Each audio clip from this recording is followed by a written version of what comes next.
bốn á bà chẳng bằng phồn mở ní chia vì thi xáในការរៀនពាក្យបន្តទៅទៀតគិតថាយើងបានចេះច្រើនហើយនាមហ្នឹងឥឡូវនេះលោកគ្រូដាក់ learning word លោកគ្រូសូមតែ10នាទីទេចាំចូលមេរៀនបងប្អូនឃើញអញ្ចឹងបងប្អូនថាឥឡូវខ្ញុំចង់ចេះពាក្យទាំងអស់នេះខ្ញុំចង់ចេះពាក្យប៉ុណ្ណេះចាស់នេះខ្ញុំចង់ចេះពាក្យប៉ុណ្ណេះទៀតនេះមាន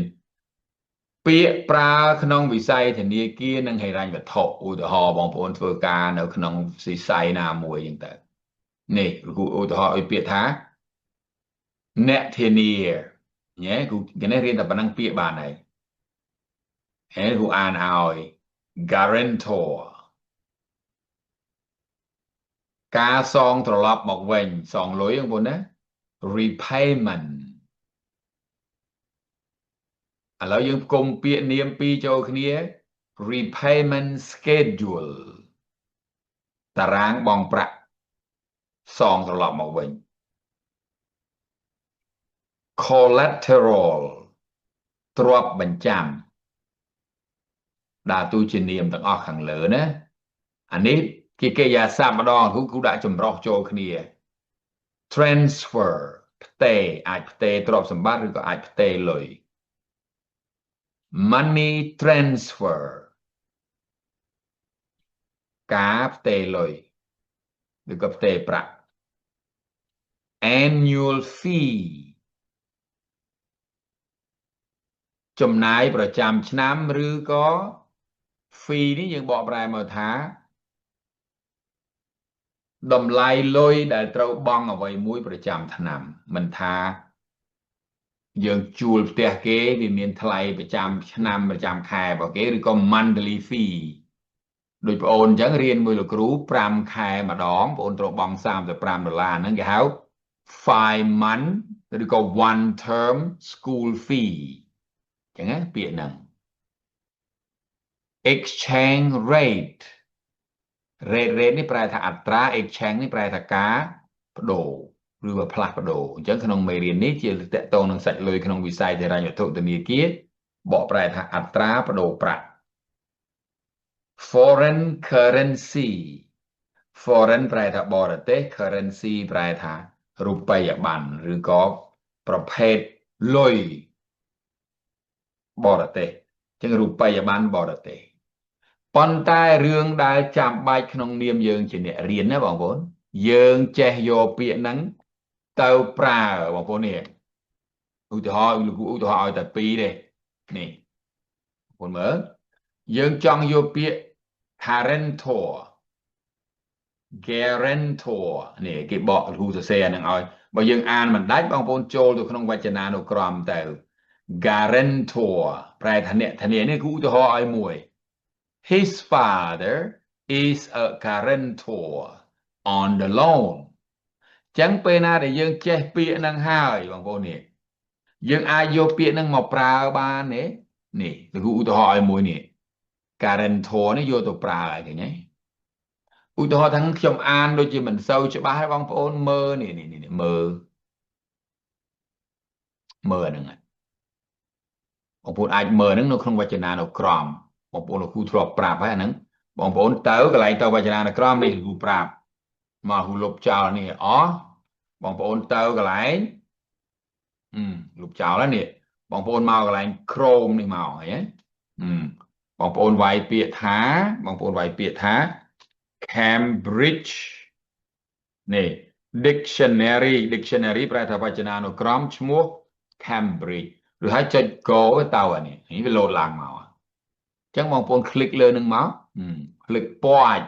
វាចេញមកអញ្ចឹងបងប្អូនវាយពាក្យ guarantor ហ្នឹងទៅ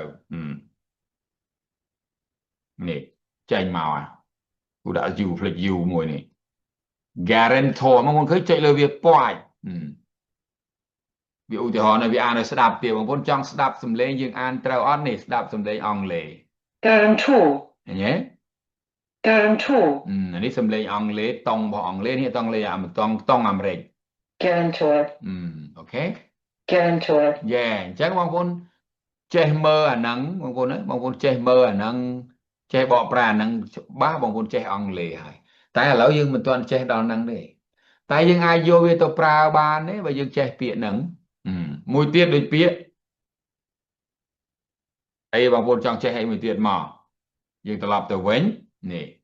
ឥឡូវយើងចេះប្រើអត់បងប្អូនសាកយកពាក្យនឹងមួយទៅរៀនប្រើខ្លួនឯងនេះគ្រូដាក់ឲ្យនេះឪពុករបស់គាត់ his father is គឺជាអ្នកធានាទៅលើប្រាក់កម្ចី on the loan នឹងប្រែថាប្រាក់កម្ចីប៉ុន្តែគោលបំណងរបស់លោកគ្រូនេះបងប្អូនចេះប្រើ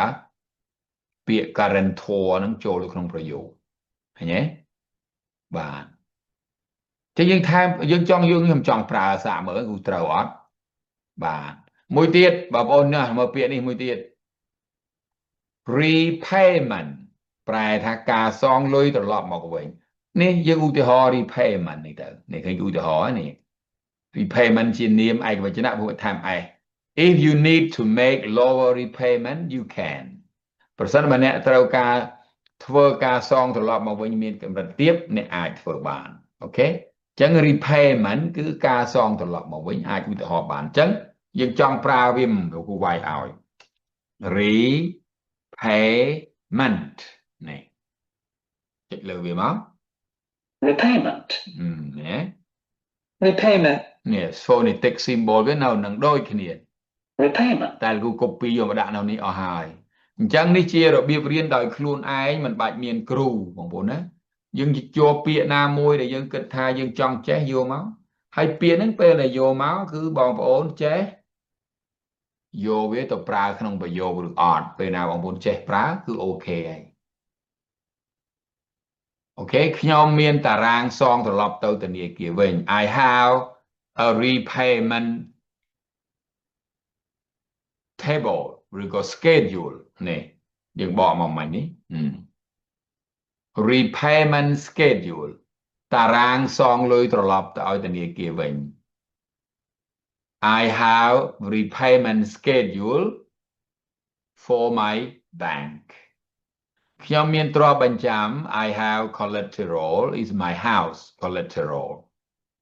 រៀងរាល់ខែខ្ញុំផ្ញើលុយទៅធនាគារ every month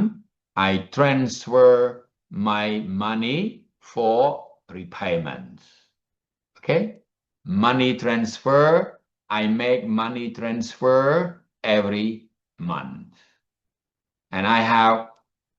annual fee for my schools and now today exchange rate from $1 to Khmer Rial is 4,000 4,000 Rial is $1 so in Cambodia we have many foreign currencies អូខេនេះជារបៀបរៀនបងប្អូនអាចយកពាក្យទាំងអស់ហ្នឹងទៅប្រើបានគឺបងប្អូនជោគជ័យហើយបងប្អូនសារពាក្យអីក៏ដោយបងប្អូនយកមួយមកសាកមកខ្ញុំប្រើត្រូវអត់លោកគ្រូសួរនាំលោកគ្រូបានហើយបងប្អូនចេះធ្វើទៅអញ្ចឹងដូចថាលោកគ្រូឆ្លៀតពេលហ្នឹងបង្រៀនបងប្អូនប៉ុណ្ណឹងលោកគ្រូសូមបញ្ចប់ហើយ